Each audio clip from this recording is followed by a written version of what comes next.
Good morning, everyone, and welcome back to another episode of More to Explore.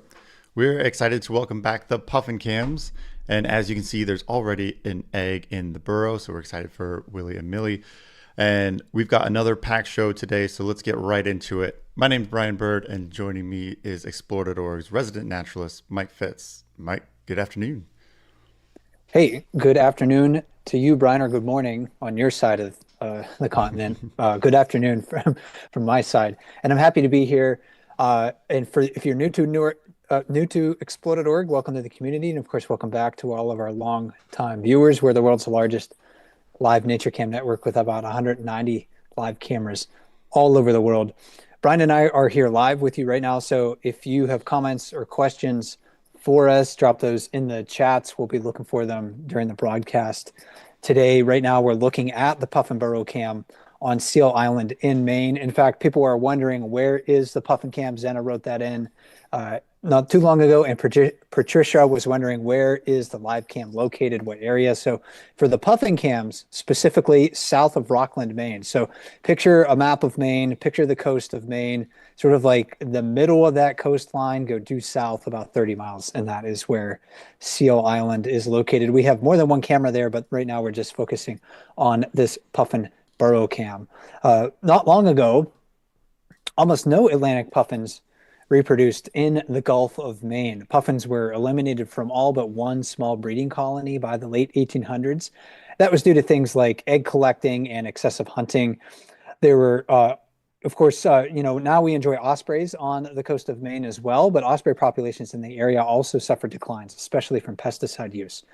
Thankfully, the work of dedicated individuals and organizations have set puffins, osprey, and other birds on a different course, one in which those species have an opportunity to become an abundant part of coastal communities and fulfill their ecological roles in the Gulf of Maine. The restored puffin breeding colony on Seal Island, as well as the osprey families that we can watch at the National Audubon Society's Hog Island camp, showcase how land and seascapes are connected.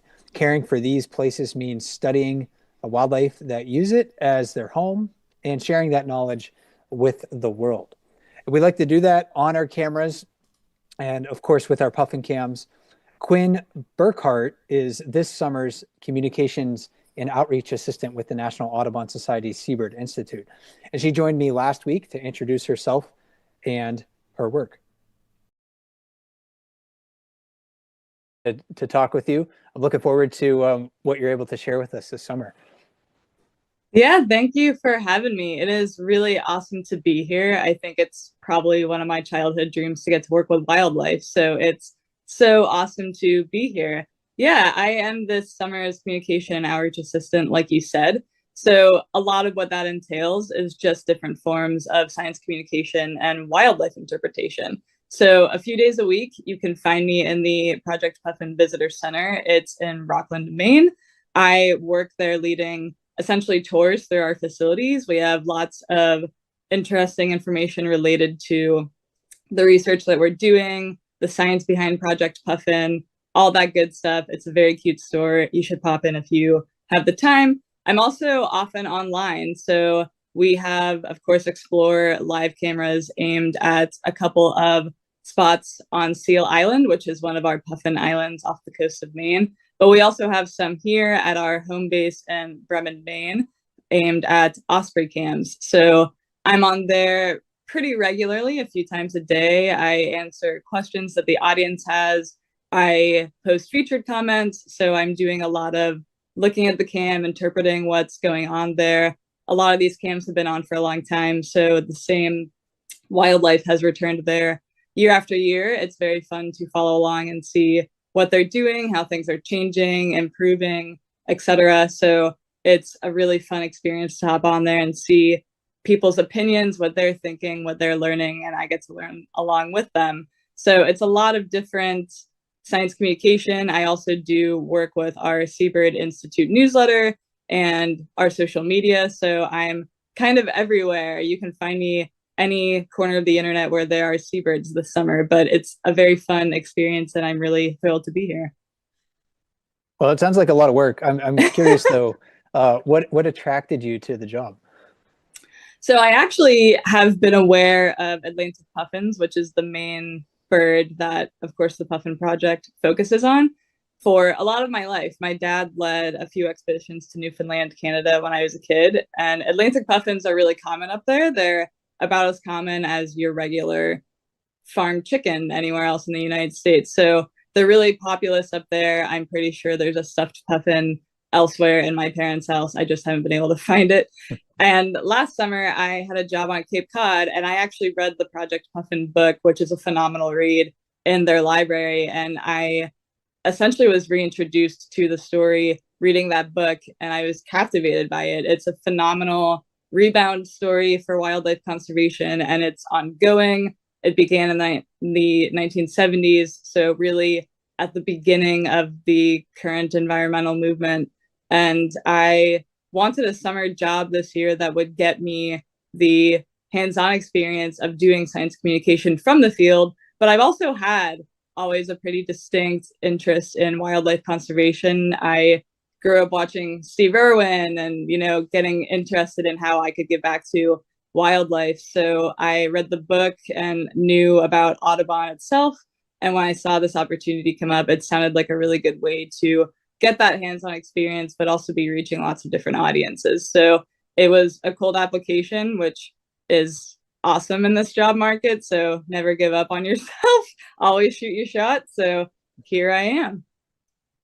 And I would also recommend the Project Puffin book by Yes. Dr. Stephen Kress. I've read that. Yeah, it's a very good book if you want to learn that story. And speaking of stories, whether it's osprey or puffins or others, what storylines are you interested in following on the cams this summer? I'm really interested in how the wildlife got to where it is. So one of the really awesome things about this job that I'm sure we'll talk about later is that I get to spend time on one of our seabird islands where this project is ongoing. So I will spend time on Seal Island, which is way off the coast of Maine. But when I'm there, I will be spending time with Coco Faber, who's a researcher who's been on this project for a very long time. This is her 10th season. So I'm excited to learn a lot just about the life cycle of puffins and their return and, what it looks like living out on one of those islands and getting to know what's happening in the burrow that I've been watching. Our first puffin cam came on this week, and it's a camera aimed at burrow 59. There's a puffin couple in there who's been nesting in there for a few seasons now. So I'm really excited to see just the process of incubating their egg and getting to meet those puffins in person. I think that's going to be really remarkable. And, I'm also really interested in some of the natural history of this area. So I'm excited to see just how these birds, especially on our osprey cam, we had an incident on our osprey cam this week that was a bit of an unfortunate circumstance, but it gives us a lot of opportunity to dive into, pun intended, some of the science behind how those birds operate and outcomes that could happen there, and just watching these birds evolve and watching how they work. I've been watching them on the cams now for a few weeks, so I'm just really excited to get a really focused viewpoint, if you will, on what that looks like in person. And I was not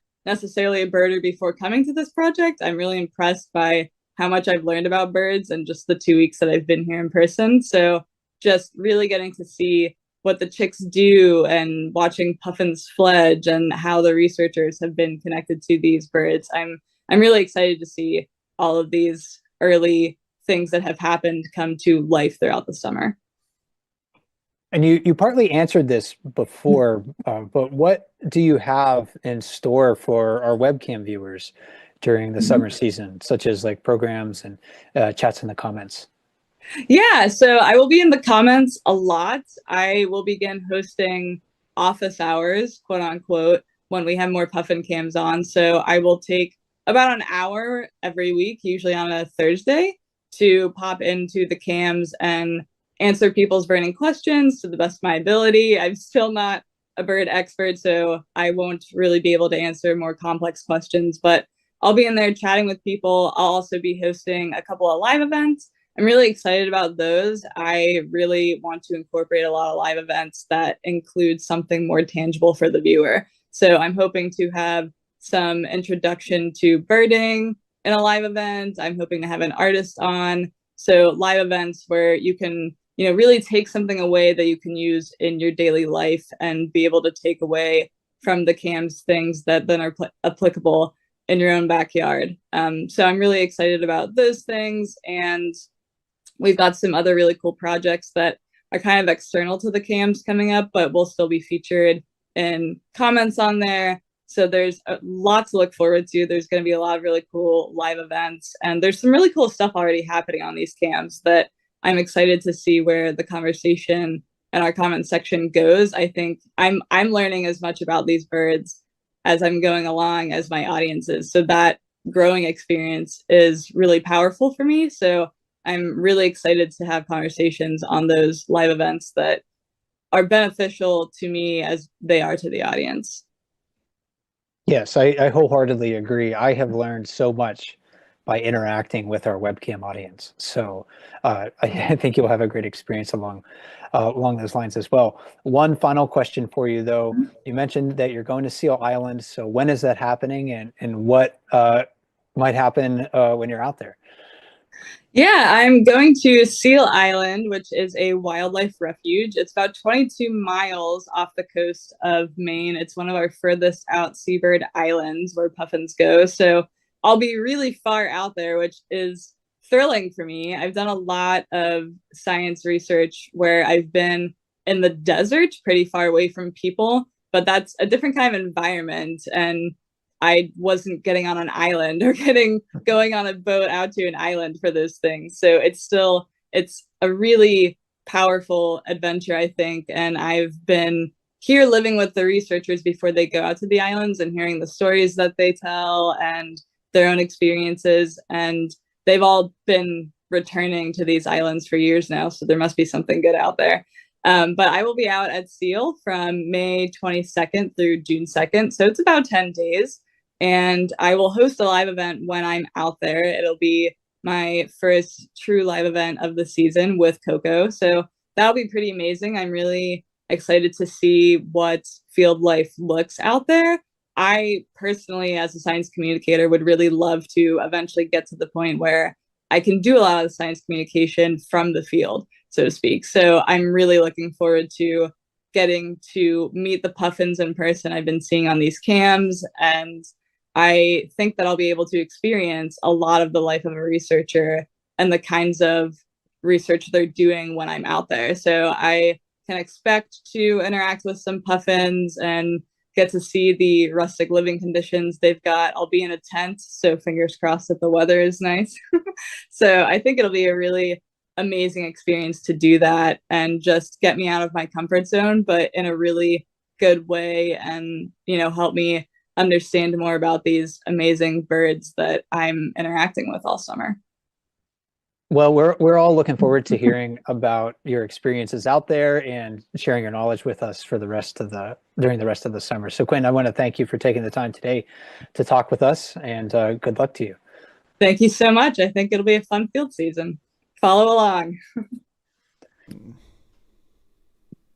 Thanks again to Quinn for introducing herself to us. I am really looking forward to learning more about seabirds from her and the staff at Audubon's Seabird Institute. I'm based in Maine, but I don't get to the coast very often, and I certainly don't get out to breeding bird colonies off of the coast of Maine very often. So the Puffin Cam is one of my go-to cams for the summer season. Our webcams on explore.org showcase many amazing things, including unfiltered, unedited natural events. So these are wild animals leading wild lives. That includes sometimes when they face competition and predation. So while we celebrate the success of seabird colonies like that on Seal Island and the recovery of raptor populations such as osprey in North America, the full story of wild birds includes events that bring struggle, pain, and death. For example, Skiff and Dory are osprey that held claim to the boathouse nest at the National Audubon Society's Hog Island Camp and Sanctuary. They returned to their nesting territory a few weeks ago, Dory had laid 3 eggs, and we were looking forward to those eggs hatching in June. Around 11:35 p.m. on May 10, however, a great horned owl attacked and killed Dory. We saw Skiff and Dory endure owl attacks on their chicks previously, but seeing an owl attack on an adult osprey was unexpected. We know that many of you felt a strong connection to Dory. She was persistent and resilient, as well as a skilled hunter. But there's a lot of questions. What might her death teach us about osprey? How might it affect Skiff? So after I spoke with Quinn to to introduce herself, I also asked her a few questions about the situation with Dory and Skiff and the great horned owl, what it might mean for the birds, and ways that we can cope when we witness the death of an animal that we care about. And here's our conversation about that. Quinn, thanks for taking the time to speak with us, especially on this eventful day. Thank you for having me. It is rather unfortunate circumstances to some degree, but it's also a really good time to talk about really the science behind what is going on. And while it is an emotional event, we can take those emotions and really learn something from this and use it really positively going forward. So I'm really happy to be here and to be talking about these birds that have such an influence on us. Yeah, events like this, they provoke a lot of emotions, and then they also provoke a lot of questions. So one of the questions that I know people were wondering was about, nesting platforms. Osprey commonly nest on human-made structures and platforms, and people were wondering, do nesting platforms make osprey more vulnerable to predation like this? I don't know for sure, but I don't think so, because most osprey throughout much of the United States are making nests, and they're rearing their young on human-made structures. In the Chesapeake Bay, for example, they're almost exclusively nesting on human-made structures, and that region currently supports some of the highest densities of osprey anywhere in the world. What do you think about that, nesting platforms, and how that affects their vulnerability to predation? It's definitely a hard thing to pinpoint. And as far as scientific data behind this, I don't know that there's concrete evidence really one way or the other. But there's actually a lot of evidence that it protects them more than if they were just in the woods or if they were building their own nests elsewhere. Because one, these platforms tend to be high off the ground. They're not low, they're pretty high up. And because, like you said, a lot of them tend to be on human-made platforms or they're in protected areas, they tend to be almost hidden in plain sight. So this nest is a good example of that, where Skiff and Dory live, because it's on a boathouse that's on Audubon's property, and there's our Hog Audubon education center is right across the way. So it's got a lot of human activity. Our camera obviously is on it, so there's a bit of a barrier between any predators and this nest. So to some degree, they're really well hidden in plain sight. They're kind of where other birds don't necessarily want to go. And yeah, a lot of evidence supports the notion that they're even safer on these nests than they would be if they were off somewhere else. So I think to some degree, it is, again, really hard to know, but I think to some degree, it's safer for them to be on these man-made platforms, if you will, than it is for them to try to find a place where they would have to scope, is it safe for them or not? And let's not forget that now it's Skiff who has the Yes. eggs in this nest, right? So he Mm-hmm. no longer has a partner to help him or incubate the eggs, and if they happen to hatch, I think it'd be difficult for him to incubate the eggs, but if they happen to hatch, he's going to have a lot of work to do to feed them and protect them. So what or how might Skiff's behavior change that he doesn't have a partner to help in those tasks?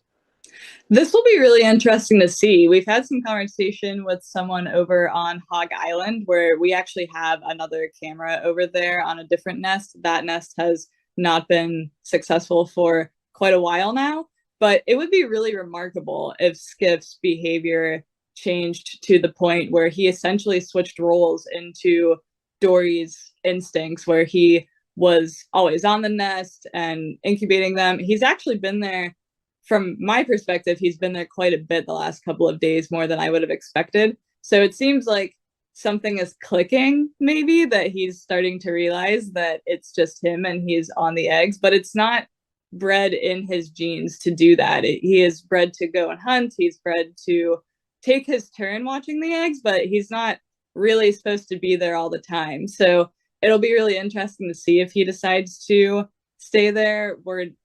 We don't know yet. It's very recent. This just happened a few days ago, so it's very early to decide or to predict even what might happen with him. But it would be really stunning to us. That is the exact word that one of our researchers used. It would be really stunning if he decided to stay on those eggs all the time. He really can't even do that because, again, he has to go hunt, and they're very young eggs. They've only been there for a brief period of time, and their incubation period is about 40 days. So they're really young eggs. He would have to be there pretty exclusively all the time. So it would be really remarkable if he did that. But he could. We're not sure yet. But he could stay there. He could leave. We're gonna have to wait and see.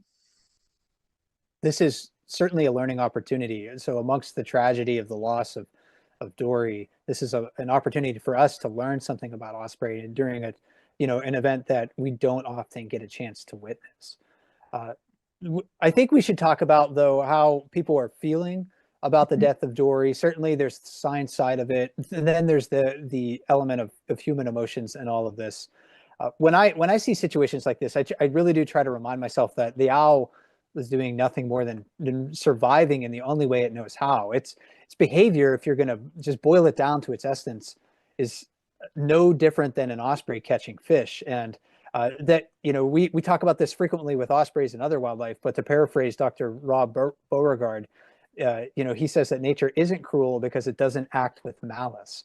And that means it doesn't act to cause harm for harm's sake. The forces of nature, though, they are indiscriminate. So bad stuff happens even to good organisms and good individuals. So survival from one organism, that means often death for another. And I think finally, remember that we can look at this from a logical perspective, but it is okay to feel angry or sad or to mourn the death of Dory. Situations like this really do remind us of the fragility of life. And sometimes I even use it as a motivator to think about how I can take advantage of my limited time here on Earth to make the world a better place. So Quinn, with that being said, with my thoughts there, what advice do you have for webcam viewers who are saddened by Dory's death? I certainly agree with you. That's a really excellent quote to start this off. I think it is a really good time to step back and think about what is actually happening on this camera. I think that, this is not edited National Geographic footage. It's a raw footage camera. You're watching nature unfold. And so to some extent, this nest is special because it has this camera on it, but that doesn't mean that nature stops happening. So this is something very natural. It happens all the time. I'm sure it probably happens in plenty of bird nests, probably minute by minute, hour by hour, every day. So I think it's a really good time to remember that this is a natural occurrence. You are watching science and nature take its course, which is a pretty amazing thing. I also think that it's worth pointing out that having people care so much about these birds and learning from them and getting to experience what they're experiencing with them, not literally, of course, but you're getting to watch in real time what's happening to them.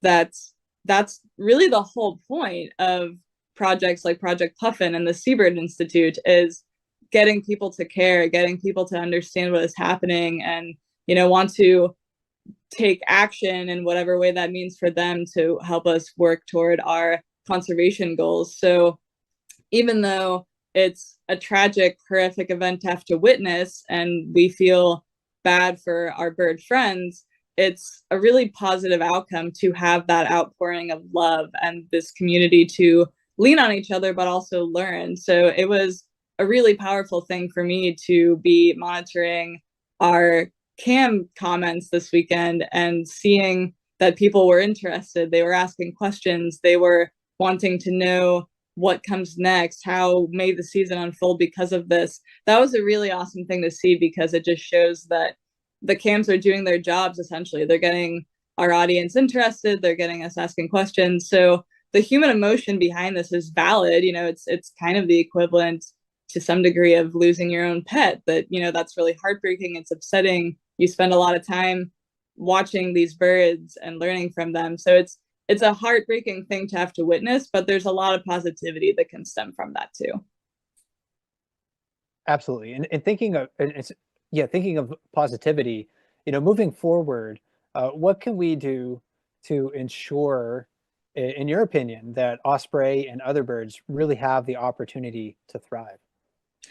A lot of this absolutely goes back to taking action in the way that means to you. A really good way to make sure that birds themselves stay healthy, especially if you live in a place where there might be wildlife on the road, or if you live in a place where there are lots of osprey nests, making sure that you know who to call. So if you were to find an injured bird, don't never try to approach wildlife by your own. Make sure that you are contacting the right people so they can come assist and take care of any injured birds or animals that you may find. But you can also do what you're doing now. If you're tuned into watching this, that's already helping us out. So being mindful of, volunteering, donating your time, making sure that people in your community are aware of these birds and know how they can get involved too. It's a big community effort. It's a lot of citizen science. So, in the way that makes sense to you, to taking action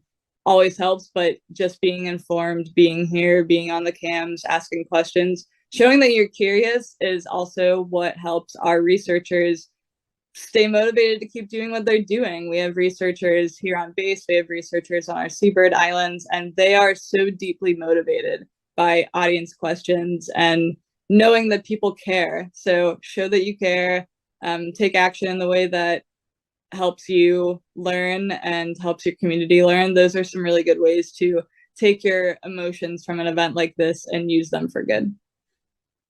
Well, great advice, Quinn. And thanks for taking the time to talk with us about this. I'm sure that we'll have further updates to share as we learn more. Absolutely. It'll be a lot of fun. So stay tuned. And thanks again to Quinn Burkhardt from the Audubon Society Seabird Institute for that information. This is, again, a changing story involving Skiff and his territory at the boathouse. So people have had some questions about that. We'll answer one right now. We'll get to maybe some of the others in Egg Watch in just a minute. But somebody was wondering, I think our moderator, Oso Negro, was wondering, do ospreys nest in trees in the wild other than on platforms? And yes, they certainly do nest in trees. It's just that humans have, at least in North America, in the United States, have modified so much habitat along rivers, streams, marshes, lakes, and the oceans that ospreys have adapted to utilizing our structures for their nesting needs. And that's not neither a good nor a bad thing. Actually, it's probably a good thing overall, because it's helped them to recover from population declines in the middle of the 20th century. But in the absence of human-made structures, yeah, they'll happily adapt to like a cliff face or a tree if they find one that's available. So thanks for that question. We'll get to a couple of other osprey questions here in just a little bit, because Brian, yeah, this is a continuing and evolving story. Yeah, definitely. And we did record that interview early last week, so you may have seen or heard updates from Quinn since then. But not surprisingly, Skiff has maintained his hold on his territory, and he's already attracted the interest from another female osprey. So, Mike, let's get into that and more with this week's Egg Watch.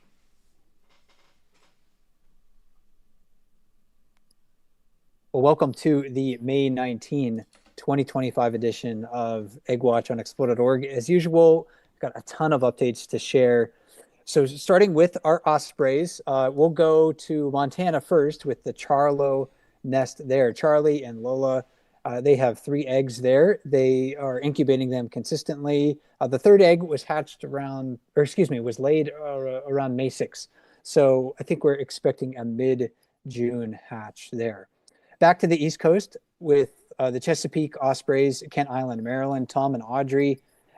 They have 2 eggs on that nest. The last one was laid on May 4, so mid to late June. Again, looking for a hatch there. And then the boathouse nest with the Audubon Society, Hog Island in Bremen, Maine. Skiff is there still, and he has attracted the attention of a new female already.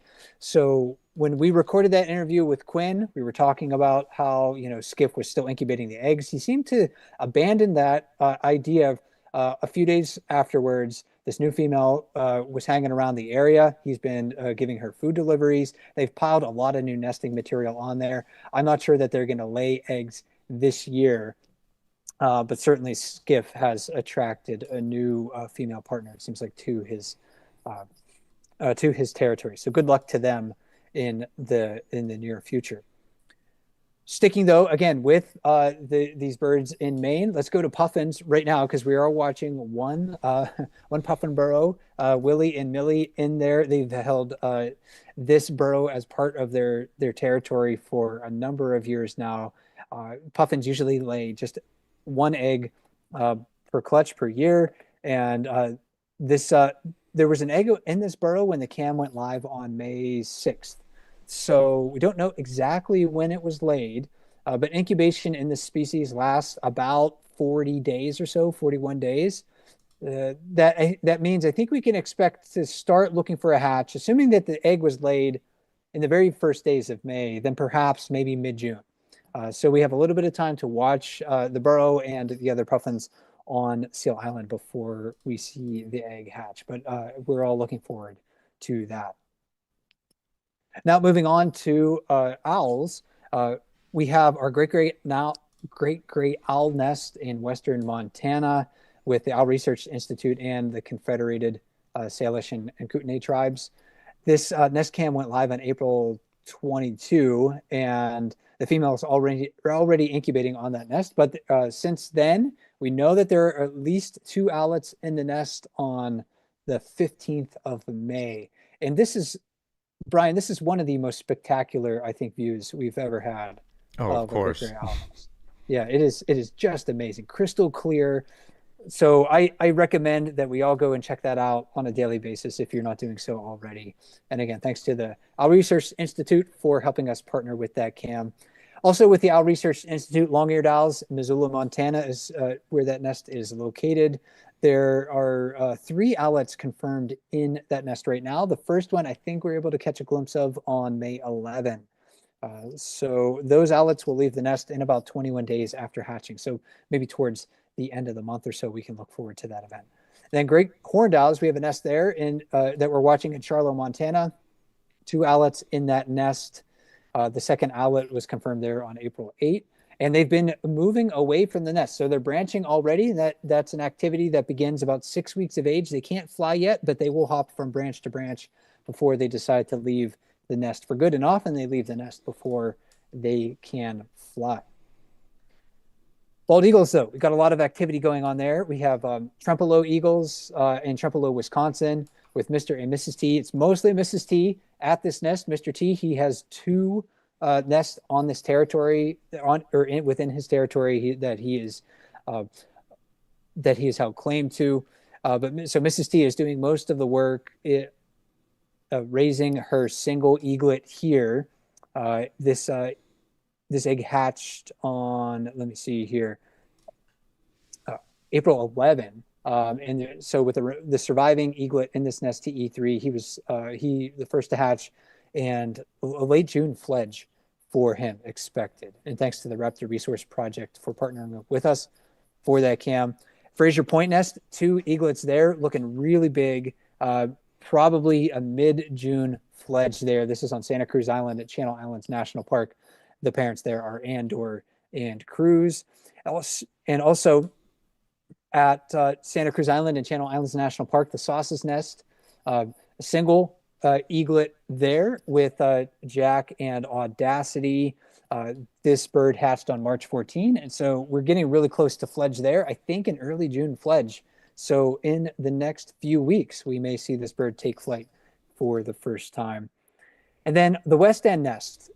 Catalina Island. We don't have a graphic for this. I wanted to give everyone a quick update though, because this year we witnessed Makayo and Haku displace the former resident pair with Akicheta and who was the male there, and Thunder, who was the female. They were displaced from this territory. Thunder's whereabouts are unknown, but there was a possible sighting of Akicheta at a reservoir on mainland California north of Ventura. So we're waiting for confirmation on that. But that's good news, I think, for a lot of people who are fans of that nest and really were involved in watching the success of the eaglets and Akicheta and Thunder in previous years. So thanks to Jeff for alerting me to that sighting. The last time we saw Akicheta, he was bloodied from his battle with Makayo, and people were wondering about his welfare or whether he survived. It's possible that he did. I can't confirm anything yet, but I wanted to pass that on to the audience. He might even return to Catalina Island in the future. But this is another example of how, again, wildlife experience pain and hardship and loss, yet they are also resilient in the face of challenge. But we got a few more bird nests to get through. Peregrine falcons, we're watching 3 nests. Great Spirit Bluff, they have 4 IASs in this nest. The last one hatched on May 8th, and so we're looking for a late June fledge there. Really cute birds right now. Still have that down covering them, the thermal down right now. Nearby, but on the other side of the Mississippi River in Fountain City, Wisconsin, at the Castle Rock Bluff, Faber and Elsa, they have 3 IASs there. Last one hatched on May 9th, and looking for a late June fledge there. Back to the East Coast there. And I should mention those first two falcon nests, thanks to the Raptor Resource Project for partnering with us there. But back to the East Coast with the Chesapeake Conservancy. 2 IASs in downtown Baltimore, Maryland with Bo and Barb. And we're looking for a late May and early June fledge. They're already moving around quite a lot. And often they're not in view of the camera, but they are there and looking really good and really well fed with all those pigeons in their diet.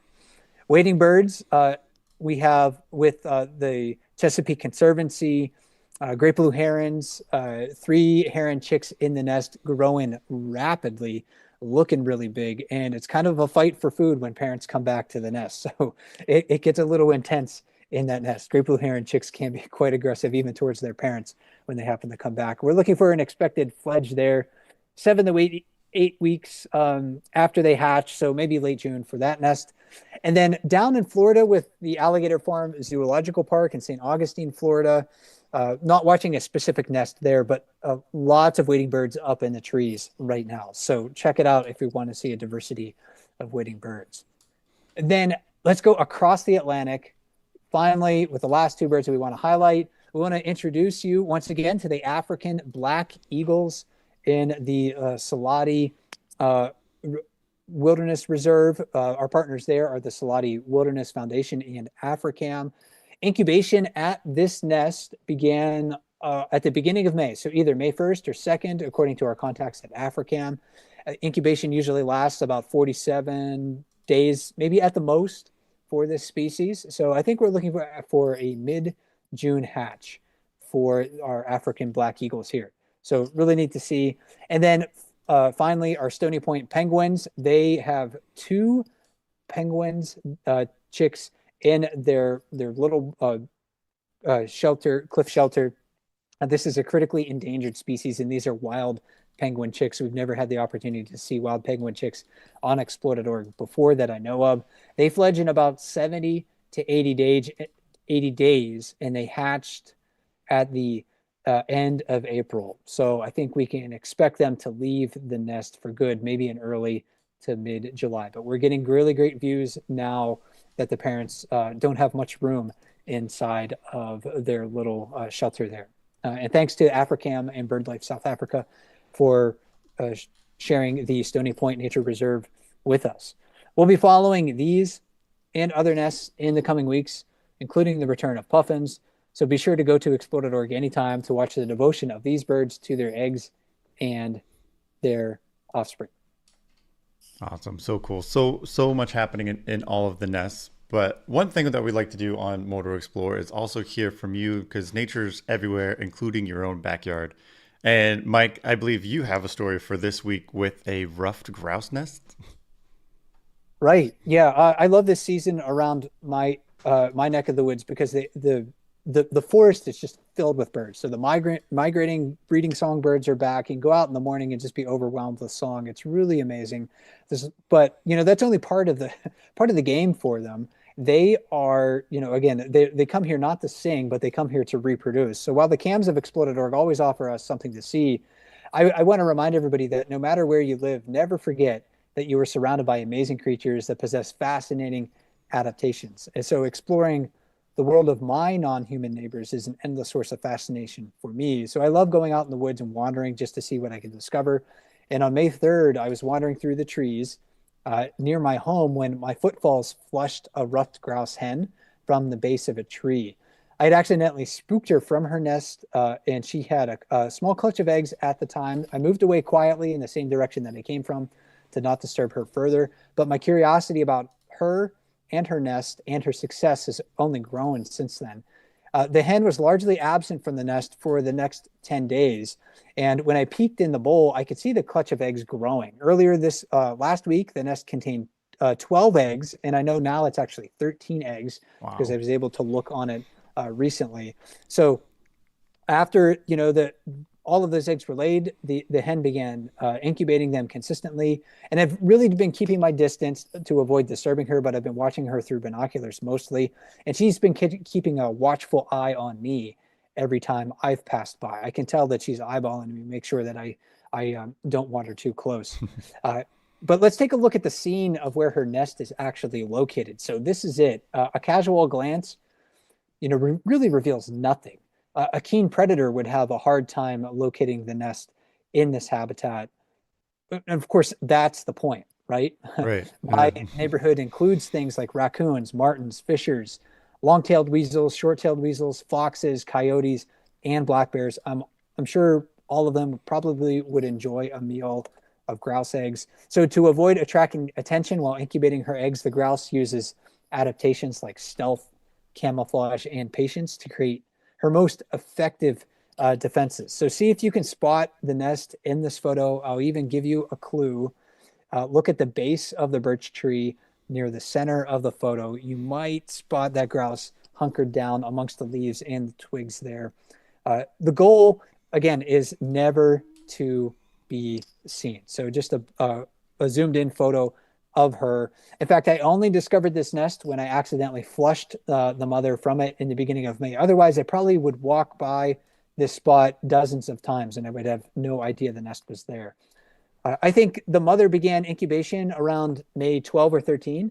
Like ducks and geese, ruffed grouse delay incubation of their eggs until the entire clutch is laid.